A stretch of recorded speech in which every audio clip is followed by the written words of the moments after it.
Diam-diam Aurel Hermansyah punya keinginan menonjok sang suami Atta Halilintar. Apa penyebabnya? Pernikahan Atta Halilintar dan Aurel Hermansyah membuat keduanya terlihat semakin bahagia dibanding sebelumnya. Terlebih kini mereka juga telah dikaruniai bayi lucu bernama Amenah Hanan Nur Atta, yang tentunya membuat kehidupan mereka lebih ceria dan berwarna. Pasangan ini juga kerap kali memamerkan kemesraan dan kekompakan mereka di media sosial.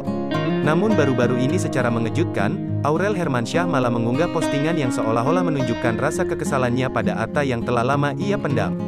Di postingannya itu Aurel mengaku sangat mencintai suaminya, tetapi hal setelahnya menampilkan aksi yang ingin ia lakukan pada sang suami.